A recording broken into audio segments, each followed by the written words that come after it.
Tokyo Vice, which Yep. wrapped up its first season, and I say first season, maybe only season. I Right. don't think we've heard if Unclear at it's this time. been renewed yet as of recording, but um, I found this to be a really fun watch. I think at times a little bit like wheel spinny and maybe not as propulsive as some of the early episodes were in the middle of the season. But overall, I think there's a lot to like about this season.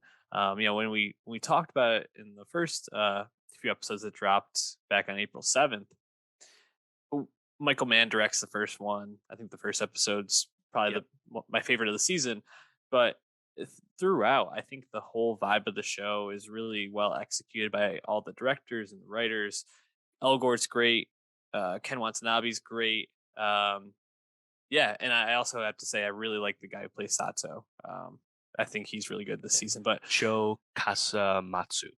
yes, so there's a lot of really good performances. How did you feel about this first season of Tokyo Vice?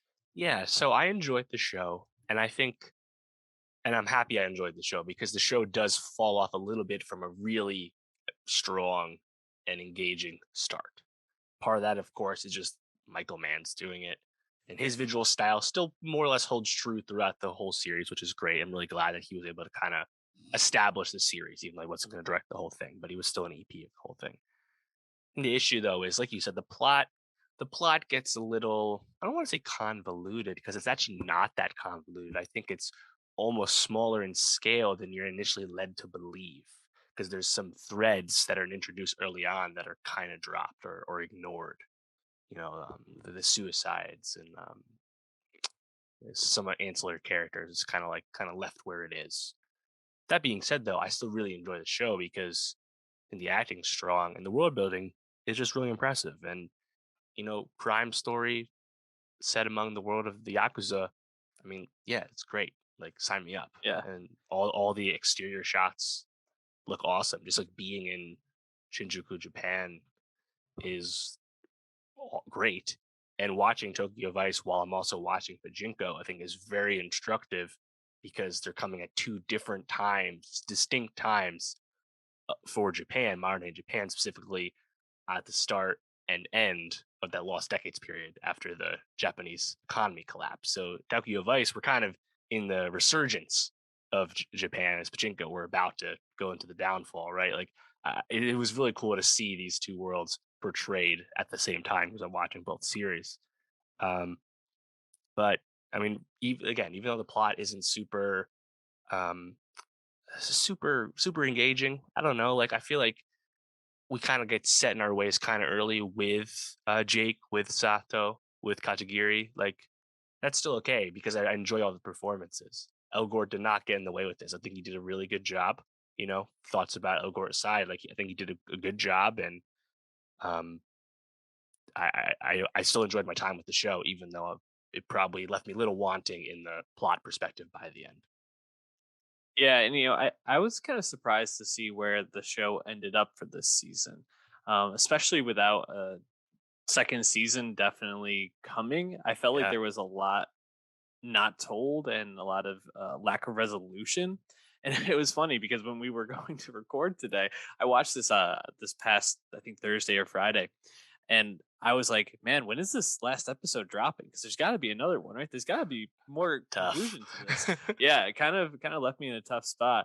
Um, especially in this final episode, you have Sato, potentially being killed. Although I think we see him in the flashback at the beginning of the season, so I think we know he doesn't die. I don't know. Oh, I didn't even think of that. That's a good point. Um, you have Rachel Keller's character with like the most obvious like, oh, you're about to be played. Like, what are you doing? Yeah. Like of all Uh, time. we knew all that cash was getting taken the moment we saw Oh it in the my cupboard. god, so but like the way you did it, you're like you're so savvy, and then this is how you like lose this. Like, what are you doing?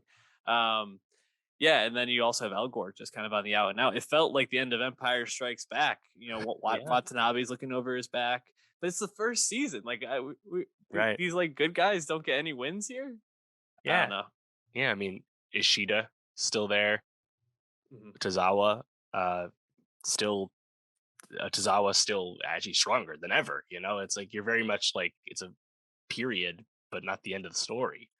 And I would like to see more, just because I think just being in this world and having a strong presence like Ken Watanabe to like ground everything, and he does such a good job of kind of introducing Jake and introducing the audience to like the rules of the world and how what the police chooses to investigate versus leave alone, or at least not overtly penalize. Like learning all about the rhythms of, the underground of Tokyo in the 90s, late 90s. It's very great, and I would just like to spend more time in it. Maybe once we advance to a different thread here, um, I think it's interesting to note that on the day of the finale coming out, you had a uh, piece come out in the Hollywood Reporter where a lot of people were kind of questioning the veracity of Jake Adelstein's memoir, and kind of at the very least explain that Jake Adelstein seems to be the kind of guy who will embellish things.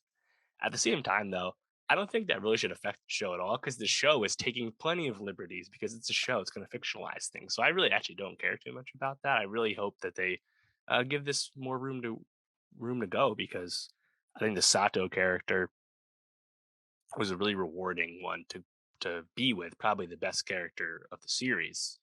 Oh yeah. And maybe if we were spending perhaps a little less time with Sam, with Rachel Keller, and the club, I think that would probably benefit the show overall. But I definitely feel out of the three, I guess there's four main characters. Out of the four main characters, uh, Rachel, Sam's storyline is definitely the storyline I found myself least interested in. Sato, by far the most interesting, not only for his own arc, but what it was saying about why people may turn to the Yakuza as like an opportunity, kind of the right, culture around that, the culture of honor, the culture of, taking responsibility. I thought all of that stuff was really interesting. In fact, I think one of my favorite episodes is when, um, Sato's like main boss. I'm forgetting which one he was. Ishida, Yes, yes. When Ishida sniffs out who like the rat is, and it's Sato's like supervisor, like yeah, the guy who mentor. brought him in, his father Yeah, figure, more basically. and that like standoff on top of that roof, I thought was really really tense and just one of my favorite moments. And the way that he sacrifices himself to not make Sato make this horrible choice that he had to make was really, really, just really like captivating. Um, and then when it comes to Jake, I think the thing I like the most about Jake, outside of some of the stuff with him and Ken Watanabe, I think it's just him exploring the city. Him just going around Tokyo, going to nightclubs, like going to the batting cages with his friends, like having drinks and dinner with people. Like I found all that to be a lot more interesting, like that building you talked about, than a lot of the like chasing stories and stuff like that. So I don't know. Right, I was just so much more taken by the actual like cultural aspect of it than I think some of the storytelling by the end. and that's why I think there's interesting potential for a second season, because like Miyamoto's dead. Mhm. The other detective character we came to know, and we have this Ishida Tozawa war about to blow up, right? But you would hope that like another season would still make room for all those other things that you just laid out, and you can introduce other characters. Perhaps the Sam storyline is ended, and then she's less of a presence. I don't know. I feel we're kind of committed to a lot of things though. Still, to get the Yakuza conflict about to kick off.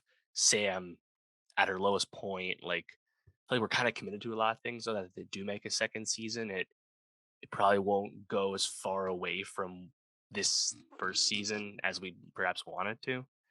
Yeah. Either way, though, I did like just kind of seeing Jake do things like one of those nightclub scenes. You got to really see how tall El Gore is. He was towering over everyone. He's like over a head taller than everyone on the floor. But Yeah. I love. I mean, just because I'm a big NSYNC fan, I really love the interplay between Jake and Sato in the car about Backstreet Boys versus Mm. NSYNC. NSYNC are the copycats. And Yeah. later on in the episode, they pay it off, something I did not see coming. and Tearing Up My Heart plays on the dance floor, and they flip each other off. That was amazing. Yeah, fantastic moments with Backstreet Boys and NSYNC in this. Also, just really funny when Sato's like, "Yeah, you know that this is what what this song I Want It That Way is about," and Jake's like, "No, it's not." He's totally like taken aback by it, and then he talks to his other friends about it later, and they're like, "Yeah, everybody knows that." And I just thought that was That way, hilarious. everyone Yeah, knows. that way. Come on, everyone knows it. Hilarious, just a great payoff. Um, any other like episodes, moments that you really liked? Mm. I thought episode 6 was cool just for kind of classic like crime storytelling where you get to see this council, this like Mhm. yakuza like higher up council, all these other figures we don't Yeah. know. Love seeing that. I mean, no matter what, like if it's the Casa Nostra mafia meeting, show it to me. Anytime you can see that, it's awesome. Um, yeah, I think really the early stuff is honestly the best, where you just kind of sitting in the noir of it all, just kind of getting drenched in this world. And then once the later episodes, is just a ton of plot, and it's not as interesting as the early stuff. Yeah, I completely agree. I loved that scene with like the council and Tozawa having to like get down his knees and beg to Yoshida about it, or yeah, Right. Yoshida, um, or Ishida. Sorry. The last moment I just kind of wanted to highlight, or I guess relationship, was Jake and his supervisor, Emmy, who Yes. I was standing them by the end. Like, get Rachel Keller out of here, Sam out of here. I just wanted to see Jake and Emmy get together. They had some uh, real connection there. I felt really Y- great stuff. Yeah, I think in a second season, you definitely want to have more Emmy, more of Rinko Kikuchi, just because that's another interesting character, that another parallel to Pachinko, uh, a Zanichi, a Korean person in Japan, living in Japan full time, and what that's like. You have a Pachinko moment where there's like the power of language, where the person they're trying to interview and talk to realizes that she's Korean, and like kind of lets his guard down a little bit. I think there's a lot of room for her to be a bigger presence, and just in general, there's more room I think for just kind of like the awesome like newsroom beats. There's a lot of drama in the old school classic traditional newsroom that Yeah. would be, of this time. And we kind of get away from that again because we get really stuck down all these plot threads with Jake. But the core foundation here is still really appealing. I, I do think if there is a second season, which I really hope there is, I think you're going to get a little bit more of the like procedural newsroom stuff, like like a very like spotlight feel, because Mm. the story that ultimately Jake break or the real life Adelstein breaks is about these yakuza higher ups basically getting these like kidney transplants or something like that, Yeah. or these They get to organ cut the line transplants at and get UCLA by kidney being trans donors. right. Cut the line and get kidney transplants in the US after making big donations to like the hospital and like the hospital system. And this was all set up by having an agreement with the FBI to turn some information about like the financial dealings of the yakuza. And Yeah, apparently, the evidence they did turn didn't amount to much. And Jake Adelstein in real life actually was able to kind of expose this, yeah. which, yeah, cutting the line for for these types, pisses off the common man. So it'd be interesting to see if we actually get that far, because Jake Adelstein did have a long career in Yeah. Japan. So I don't know if we're going to spend that much time with the show. Who knows? I do think they'd have to make some liberties to the timeline for sure. But I could see them maybe, especially because the way they were going about it this season was this very like gotcha moment where they were trying to expose this heroin that was being brought over on the plane, and the dirty cop kind of thwarts that plan. And then, obviously things turn bad for all the main characters outside of out of Tozawa. I wonder if the move is going to be like to take these people down. We have to do things more like by the book, like actually like tell the story, build Hmm, it, not try to just get it in the paper quickly type of thing. So I could see that being the turn that they make, but I just wonder if that will be too far away from what the show has been in this first season, and if right. that will be something people want to watch. So definitely interesting. I think I'd recommend this to a lot of people. I actually have recommended it to a few people to get caught up on. So check it out.